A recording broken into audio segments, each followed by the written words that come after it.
Welcome everyone. आज हम पढ़ने जा रहे हैं organism and population. Line by line NCERT की हर लाइन एक्सप्लेन करेंगे। ठीक है, स्टार्ट करते हैं। श्री शिवाय नमस्तुभ्यम के साथ हम ये लेक्चर स्टार्ट करते हैं। Our living world is fascinatingly diverse and amazingly complex. We can try to understand its complexity by investigating processes at various levels of biological organizations like macromolecules, cells, tissue, organs, individual organism, population, community, ecosystem and biomes. तो हमारा जो living world है वो बहुत ही diverse और complex type का living world है। ठीक है, इसकी कॉम्प्लेक्सिटी को समझने के लिए हमने इसको वेरियस लेवल्स पे बांटा है। सबसे छोटा लेवल अगर हम बात करें तो मैक्रोमोलिक्यूल्स है। मैक्रोमोलिक्यूल्स के बाद आए सेल्स, सेल्स के बाद आए टिश्यू, टिश्यू के बाद आए ऑर्गन, ऑर्गन के बाद ऑर्गन सिस्टम्स आए, फिर पॉपुलेशन आई, पॉपुलेशन के बाद कम्युनिटीज़ आई, कम्युनिटीज़ जुड़ के इकोसिस्टम्स बनाए और इकोसिस्टम्स से जुड़ के क्या बनाया, बायोम्स। और एक और चीज़ अगर हम बताएं तो बायोम्स जुड़ के बायोस्फीयर बनाते हैं। जो बायोम्स होते हैं वो जुड़ के क्या बनाते हैं, बायोस्फीयर बनाते हैं। आगे बढ़ते हैं। At any level of biological organization, we can ask two type of questions. For what? For example, when we hear the bulbul singing early morning in the garden, we may ask how does the bird sing or why does the bird sing. पहले तो कैसे गा रही है और दूसरा क्यों गा रही है। तो कैसे गाने वाले क्वेश्चंस जो हैं वो उस प्रोसेस का मैकेनिज्म देखते हैं। ठीक है, तो the how type question seeks the mechanism behind the process and why type question seeks the significance of the process. जो हम पूछें कैसे गा रही है, वो उस प्रोसेस का क्या प्रोसीजर है उसके पूछ रही है, और वाई मतलब क्यों गा रही है, वो इसकी सिग्निफिकेंस पूछ रही है। हम पूछते हैं ना ऐसा क्यों कर रहे हो, इसकी क्या सिग्निफिकेंस है, तो वाई वाले क्वेश्चंस इसकी सिग्निफिकेंस पूछ रहे हैं। For the first question in our example, the answer might be in terms of the operation of voice box. पहला तो how type के क्वेश्चन का क्या आंसर है, वॉइस बॉक्स का यूज करके हम इसको गा पा रहे हैं। ठीक है, वॉइस बॉक्स का operation, use of voice box plus जो वाइब्रेटिंग बोन होती है बर्ड में, ठीक है, इनका यूज कर रहे हैं हम, इससे क्या आ रही है, साउंड प्रोड्यूस हो रही है। Where as the second question जिसमें वाई टाइप का क्वेश्चन था, क्यों गाना गाती है, एक तो वो बर्ड अपने अपोजिट जेंडर को अट्रैक्ट करने के लिए ड्यूरिंग ब्रीडिंग सीजन्स गाना गाती है ज़्यादातर बर्ड्स। ठीक है, तो पढ़ लेते हैं इसको। For the first question in our example, the answer might be in terms of operation of voice box and vibrating bone in bird, where as the second question में answer lie in the birds need to communicate with its mate during breeding season. ठीक है,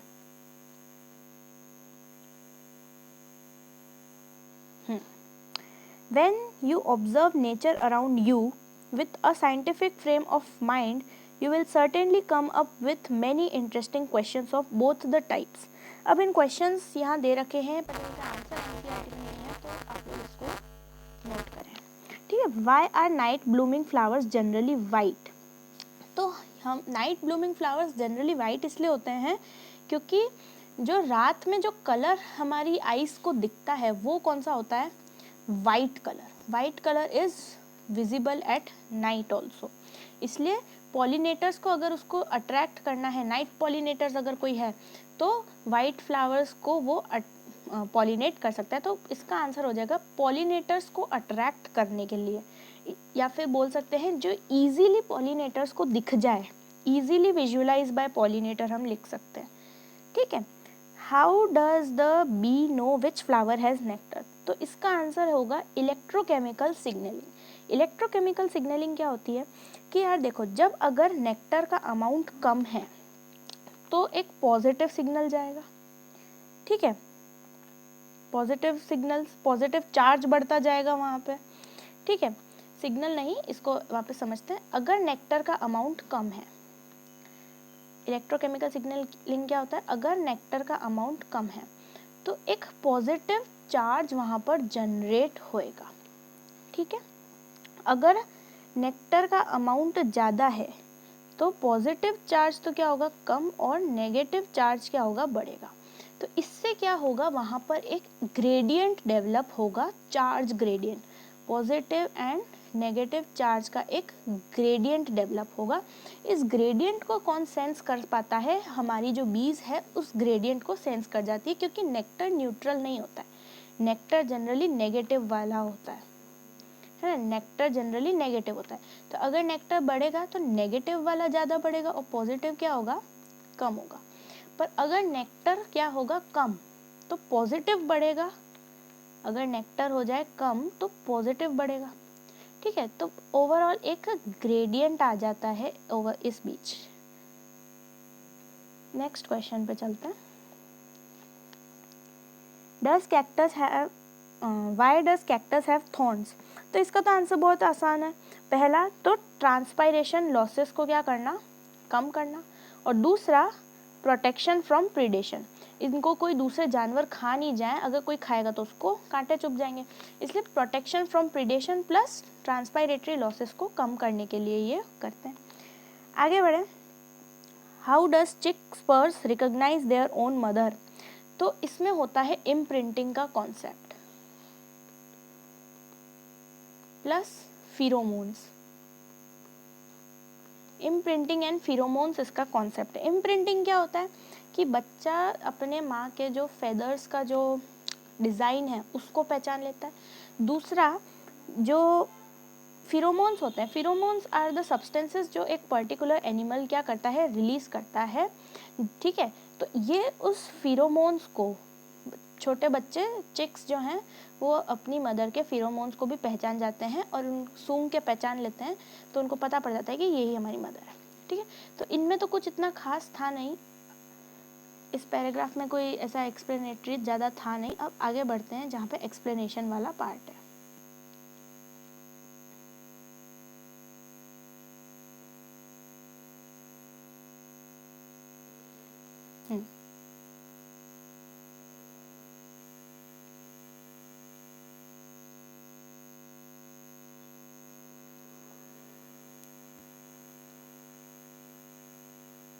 You have already learnt in previous classes that ecology is a subject which study the interaction among organism and between the organism and its physical environment. Ecology is basically concerned with four level of biological organization: organism, population, communities and biomes. In this chapter we explore at population level. ठीक है, तो यहाँ से question बनता है कि ecology 4 levels से concern रहती है: organism, population, community and biomes. हम यहाँ क्या डिस्कस करने वाले हैं, हम यहाँ पे डिस्कस करेंगे पॉपुलेशंस को।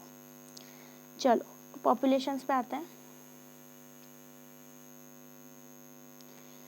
इन nature we rarely find isolated single individuals of any species.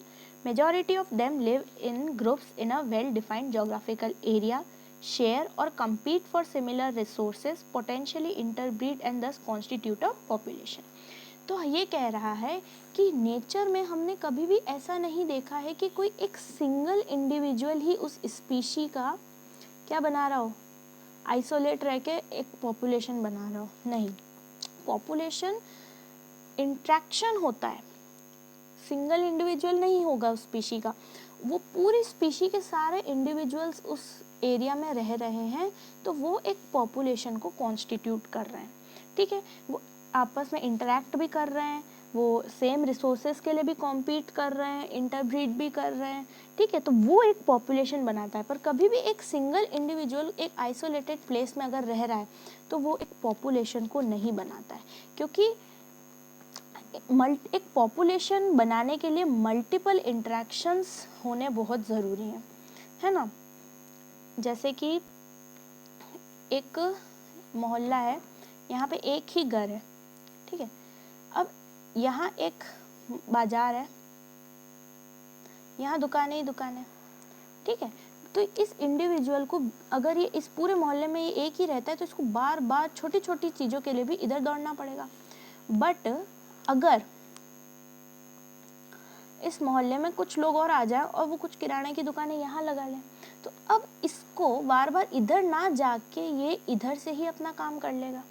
तो ये यही कह रहा है कि एक सिंगल आइसोलेटेड स्पीशी का होना बहुत टफ होता है और वो जनरली एग्जिस्ट भी नहीं कर पाता, सर्वाइव भी नहीं कर पाता है। उसको एक ग्रुप में रहना ही ज़रूरी होता है क्योंकि मल्टीपल इंट्रैक्शंस एक पर्टिकुलर इंडिविजुअल की लाइफ के लिए बहुत इंपॉर्टेंट है। आगे बढ़ते हैं। Although the term interbreeding implies sexual reproduction, a group of individuals resulting even from asexual reproduction is also generally considered a population for the purpose of ecological study. Although the term जो interbreeding है वो केवल sexual reproduction के लिए imply होती है in general, पर इस चैप्टर में हम अगर कोई asexual reproduction से भी एक population constitute कर रहा है तो उसको भी हम इसमें include करेंगे।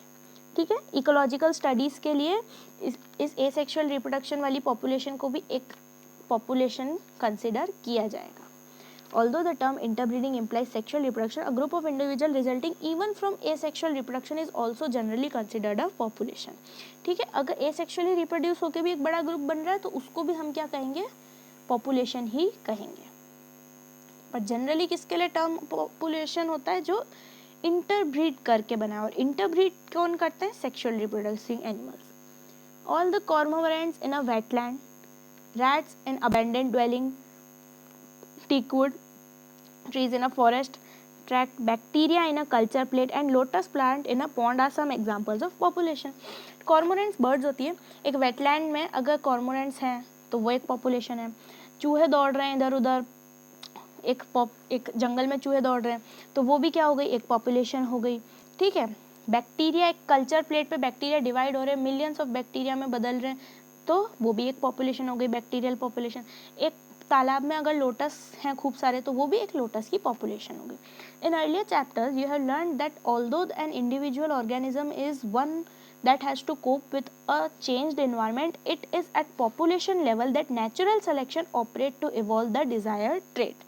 ठीक है, अब ये यहाँ ये बात कर रहा है कि हमने अर्लियर चैप्टर्स में देखा है कि एक इंडिविजुअल ऑर्गेनिज्म को हमेशा नेचर के चेंज के अकॉर्डिंग इवॉल्व होना पड़ता है। जिस इन्वायरमेंट में वो रह रहा है अगर उसमें कोई कंडीशन चेंज हुई है और वो उस ऑर्गेनिज्म को भी अफेक्ट करे तो उस ऑर्गेनिज्म को अपने आप को मॉडिफाई करना पड़ेगा अगर उसको फर्दर आगे सर्वाइव करना है तो।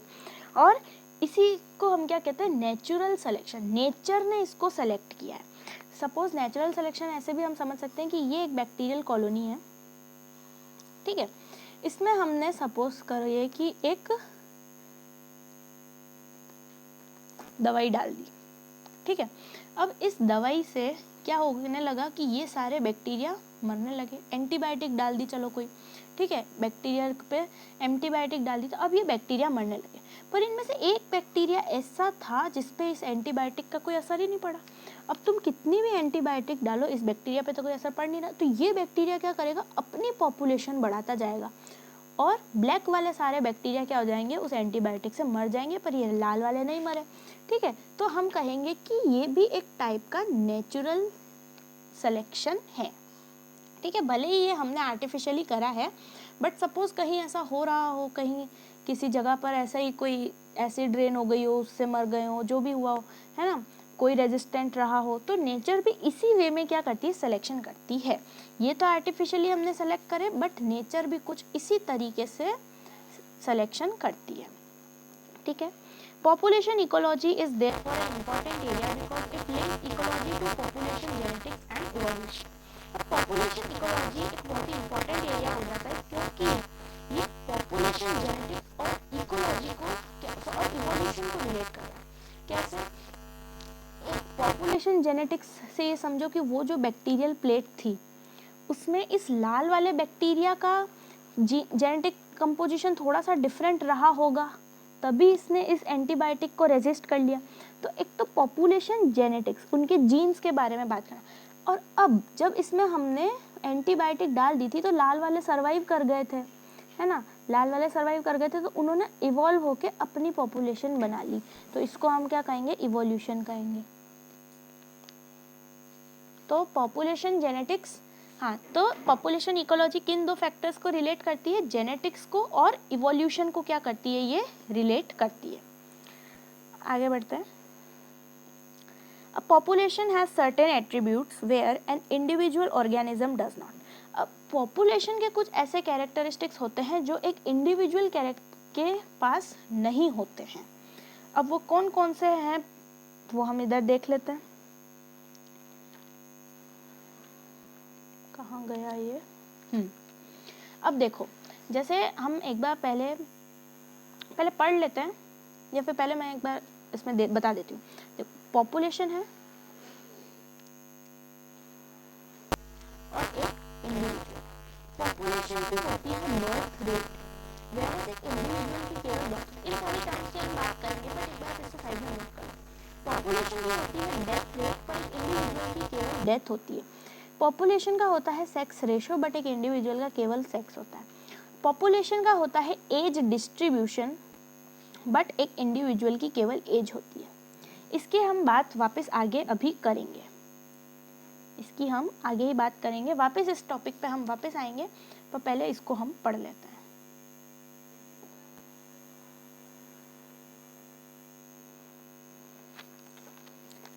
A population has certain attributes whereas an individual organism does not. An individual may have birth and deaths, but a population has birth rate and death rate.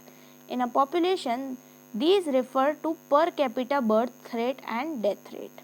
एक पॉपुलेशन में ये पर कैपिटा बर्थ रेट और death rate को बताता है, ठीक है, कि इतने में 1000 में फॉर एग्जांपल 1000 में कितने बर्थ्स हुए, है ना, उसको क्या कहते हैं हम, पर कैपिटा बर्थ रेट, या अगर डेथ हुई है तो पर कैपिटा डेथ रेट।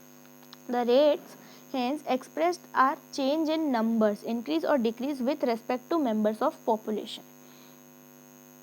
तो कितना चेंज हुआ, सपोज से एक पॉन्ड में 20 लोटस प्लांट्स थे, ठीक है,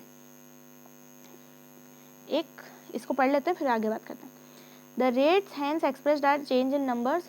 In a pond there are 20 lotus plants last year, and through reproduction 8 new plants were added, taking the current population to 28. We calculate the birth rate as 8 upon 20, that is 0.4 offspring of lotus per year. तो ये कह रहा है कि rate are expressed in change in numbers, increase or decrease with respect to originally कितने present थे। जैसे originally 20 थे इनके, अब कितने हो गए 28, तो इसमें चेंज कितने का आया 8 का, और ओरिजिनल पॉपुलेशन कितनी थी 20। तो अगर हमको पर कैपिटा बर्थ रेट निकालनी है तो चेंज अपॉन ओरिजिनल कितना था, तो ये लगभग 0.4 आया। तो इसका मतलब है 0.4 ऑफस्प्रिंग पर लोटस पर ईयर हमको मिल रहे हैं। आया समझ में? आगे बढ़ते हैं। If 4 individuals in a laboratory population of 40 fruit flies die during a specific time interval, say a week, the death rate in the population during that period is 4/40, that is 0.1 individuals per fruit fly per week. अब हमारे पास total 40 fruit fly थी, इसमें से 4 की क्या हो गई, death हो गई, तो कितने बचे 36। चेंज कितने का आया 4 का। तो death rate per capita death rate हम कैसे निकालेंगे, 4 अपॉन इन, स्टार्टिंग में हमारे पास कितने थे, स्टार्टिंग में हमारे पास 40 थे, ठीक है, तो अपॉन क्या लिखेंगे हम 40, दैट इज 0.1 पर फ्रूट फ्लाई। एक वीक में हर फ्रूट फ्लाई के प्रति से 1.1 का डिफरेंस आ रहा है, तो 0.1 fruit fly died per fruit fly in a week. Another attribute characteristic of a population is sex ratio. An individual is either a male or female, but a population has a sex ratio, that is 60% of the population are female and 40% are the male. ठीक है, अब एक individual या तो mail होगा या फिर female होगा, बट हम पॉपुलेशन में इस बात को कैसे बोलते हैं, एक पॉपुलेशन में हम एग्जांपल के लिए कहते हैं कि 40% तो क्या है फीमेल्स है यहाँ, और 60% क्या है मेल्स है। बट एक इंडिविजुअल या तो मेल हो सकता है या फीमेल, दोनों इज नॉट ओके। पर पॉपुलेशन में हमको फीमेल्स को अलग से डिस्क्राइब करना पड़ता है, मेल्स को अलग से उनका परसेंटेज हमको देना पड़ता है, फिर हम इसका रेशियो ले लेते हैं 40/60 इतना रेशियो आ रहा है, ठीक है। Age distribution, percent individual of a given age और a age group is plotted for population, the resulting structure is called age pyramid. अब एज पिरामिड क्या होता है कि हमने एज डिस्ट्रीब्यूशन को प्लॉट करा है पॉपुलेशन के लिए कि इस पॉपुलेशन में कितने एज ग्रुप वाले कितने लोग इसमें प्रेजेंट है, इस एज ग्रुप के कितने लोग इसमें प्रेजेंट है, इसको क्या कहते हैं, पॉपुलेशन पिरामिड कहते हैं। जैसे अपन ने 3 एज ग्रुप्स डिफाइन कर लिए, suppose your grand parents, your parents and you. ठीक है, तो यहाँ 3 जनरेशन की बात है, grand parents, parents and you yourself. ठीक है, तो इसको हमने अब यहाँ पे पॉपुलेशन के इसमें हमने कैसे इसको प्लॉट किया कि एज तो हमें बता दी, ग्रैंड पेरेंट्स वाली एज है, पेरेंट्स वाली एज है और हमारी एज है।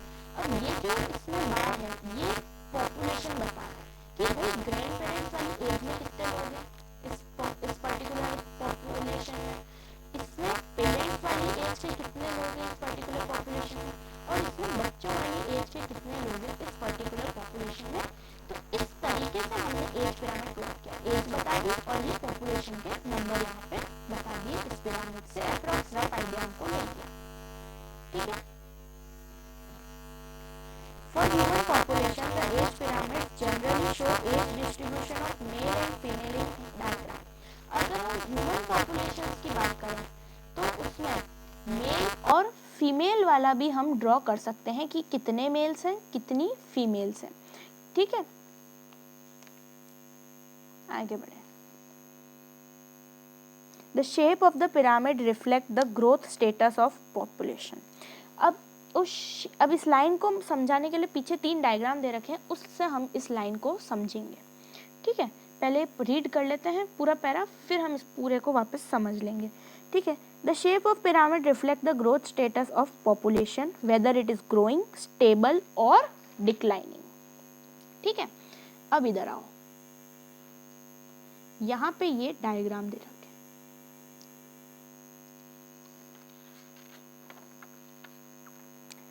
अब हमने एक लाइन बोली थी कि shape of pyramid reflect the growth status. भाई देखो इस पिरामिड का शेप क्या है, सबसे ऊपर दिखा रखा है पोस्ट रिप्रोडक्टिव, मतलब आपकी ग्रैंड पेरेंट्स वाली एज, पोस्ट रिप्रोडक्टिव मतलब ग्रैंड पेरेंट्स वाली एज, तो ये देखो ये लोग कम है। रिप्रोडक्टिव एज वाली मतलब आपके पेरेंट्स वाली एज, तो ये लोग भी कम है। बट जो प्री रिप्रोडक्टिव है मतलब आप जिस एज में हो, जो बच्चे हैं इनके, वो ज़्यादा है। तो ये पॉपुलेशन क्या है, एक एक्सपैंडिंग पॉपुलेशन है।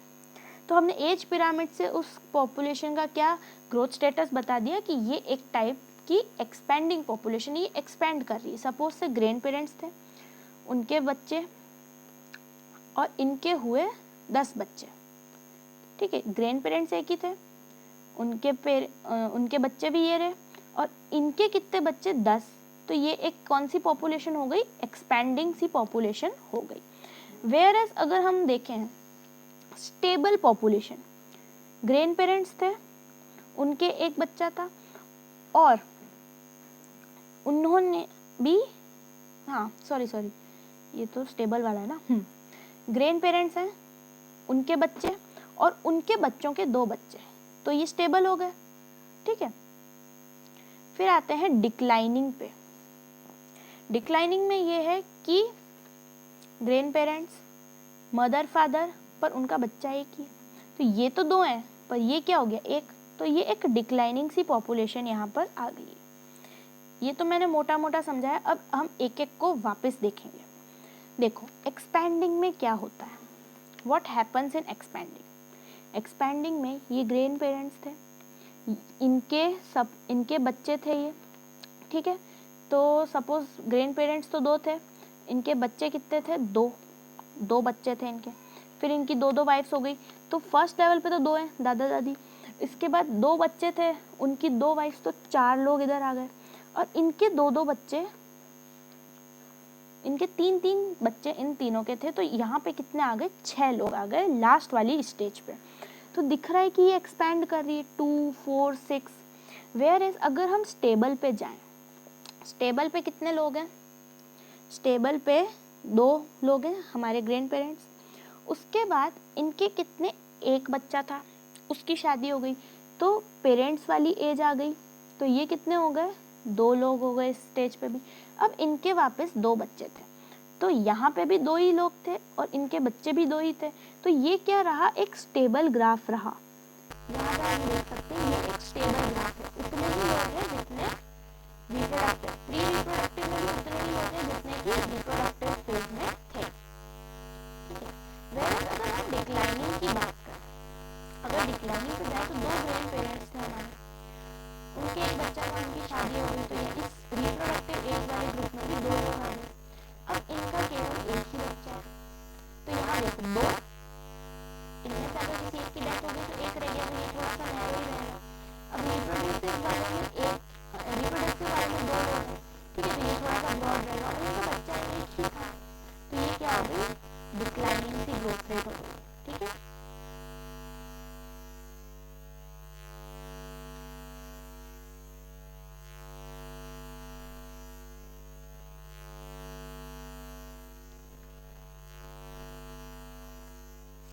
चलिए आगे बढ़ते हैं।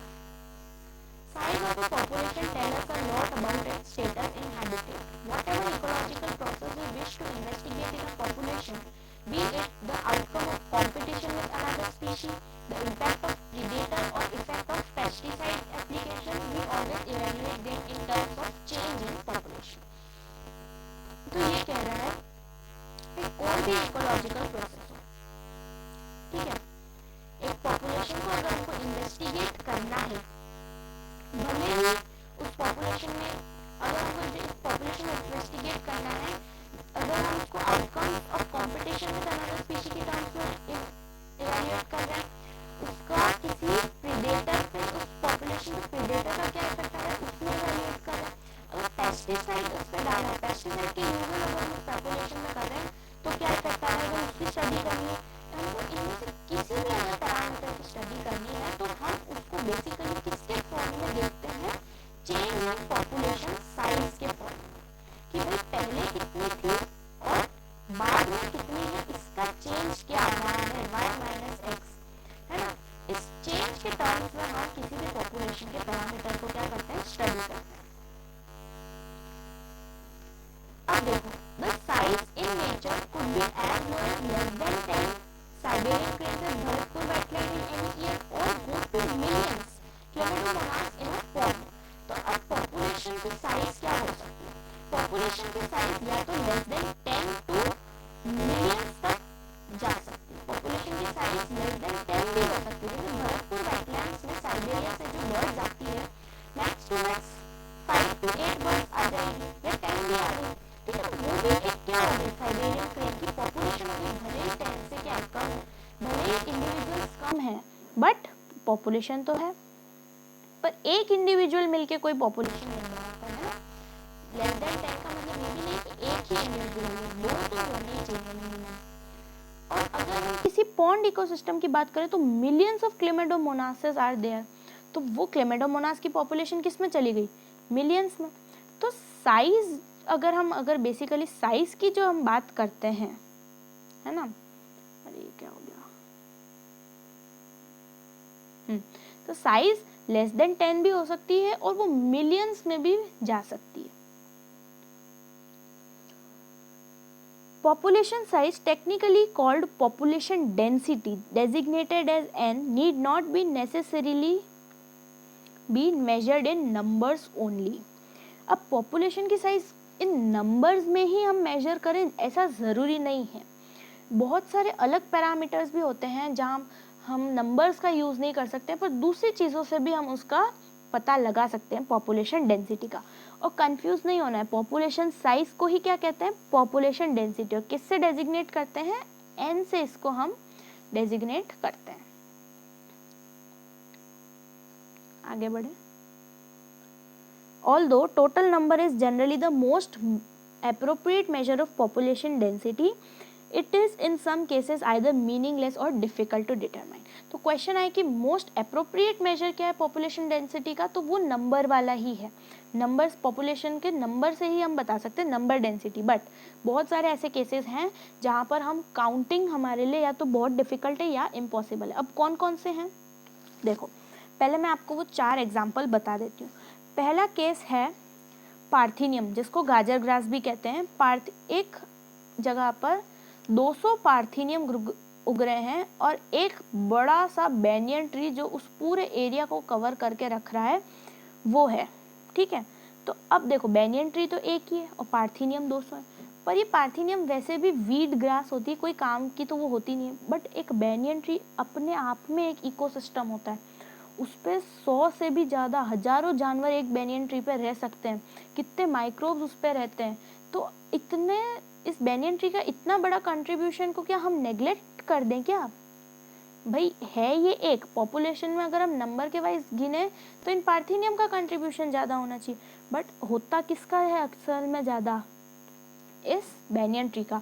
बायोमास कवर में भी ये बैनियन ट्री क्या होता है, ज़्यादा कवर करता है इन पार्थिनियम्स से, है ना, क्योंकि बैनियन ट्री बहुत बड़ा होता है, वो मीटर्स तक फैल सकता है। तो एक तो ये एग्जांपल हो गया कि इन 200 पार्थिनियम ग्रासेस के चक्कर में एक बैनियन ट्री का इतना बड़ा कंट्रीब्यूशन हम नेग्लेक्ट नहीं कर सकते। इस केस में हम परसेंटेज कवर और बायोमास को हम क्या देंगे, प्रेफरेंस देंगे।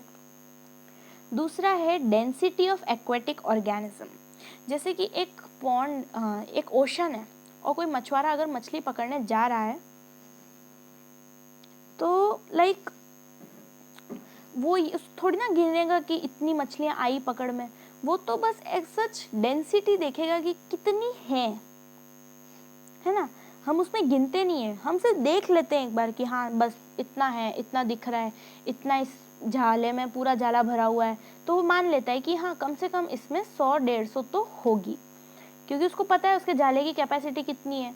और अगर वो पूरा भरा हुआ दिख रहा है उसको तो हाँ वो मान लेगा कि इसमें 100-150 तो है। तो उसने एक्चुअल में काउंट नहीं किया, उसने सिर्फ रिलेटिव डेंसिटी दी। अब डेंसिटी ऑफ वाइल्ड एनिमल्स की भी अगर हम बात करें कि जैसे शेर होता है, अगर हमको किसी वाइल्ड लाइफ सेंचुरी में शेरों की संख्या बतानी कितने हैं, तो हर शेर का जो पगमार्क होता है ना वो डिफरेंट होता है। जैसे हमारे फिंगरप्रिंट्स डिफरेंट होते हैं वैसे हर शेर का पगमार्क डिफरेंट होता है। तो जो वहाँ पे फॉरेस्ट के लोग होते हैं वो कैसे पहचानते हैं कि कितने शेर हैं, तो वो हर शेर के पगमार्क्स ढूंढते हैं। अगर कितने पगमार्क्स मिले सब डिफरेंट है, मतलब इस सेंचुरी में इतने शेर यहाँ पे प्रेजेंट है। इस तरीके से हमने क्या किया, हम खुद वहाँ नहीं प्रेजेंट थे, हमने इनडायरेक्टली मेजर किया, इनडायरेक्ट मेजर किया। और चौथा है बैक्टीरियल डेंसिटी। अब देखो बैक्टीरिया अगर ग्रो कर रहे हैं तो मिलियंस में ग्रो कर रहे हैं, हमको तो दिखते भी नहीं है आंखों से। पहली बात तो कल्चर है अगर कोई बैक्टीरिया का तो वो मिलियंस में ग्रो कर रहे हैं। अब हम क्या एक एक दो दो गिनेंगे क्या, नहीं गिनेंगे। तो हम इसमें भी बायोमास वाला ही फैक्टर यूज करते हैं, ठीक है। बट इसका मोर एप्रोप्रिएट आंसर क्या होगा, ऑप्टिकल डेंसिटी। जब आप हायर क्लासेस में जाएंगे, कॉलेज में जाएंगे, तो ये ऑप्टिकल डेंसिटी से ही आप एक बैक्टीरियल कल्चर में उसकी बैक्टीरिया कल्चर की डेंसिटी अगर आपको निकालनी है तो आपको ऑप्टिकल डेंसिटी यूज़ करनी पड़ेगी। बट एनसीईआरटी के अकॉर्डिंग अगर हम चलें तो इसमें भी हमको क्या यूज़ करना है, बायोमास वाला ही यूज़ करना है। चले आगे बढ़े। Although total number is generally the most appropriate measure of the population density, it is in some cases either meaningless or difficult to determine.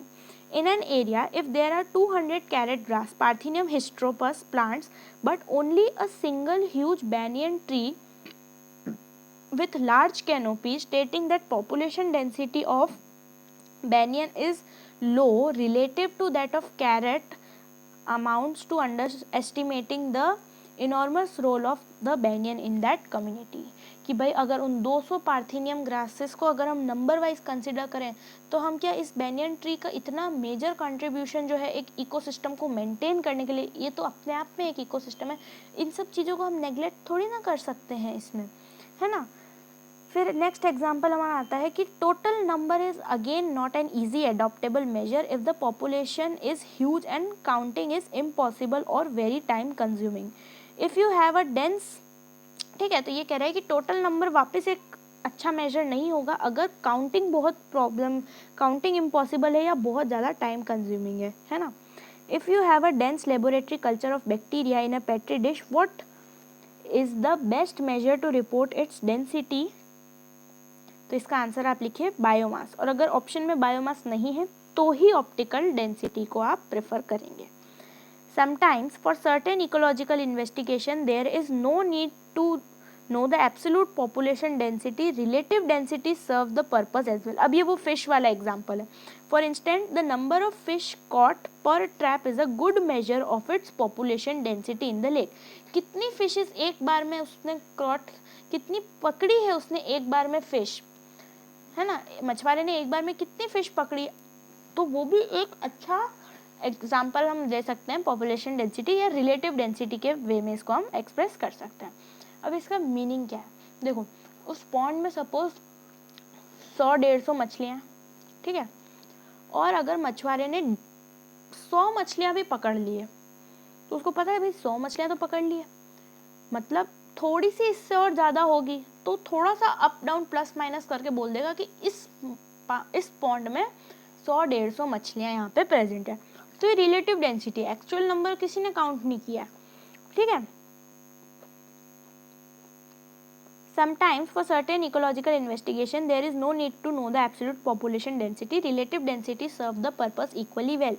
For instance, the number of fish caught per trap is good measure of its population density in lake.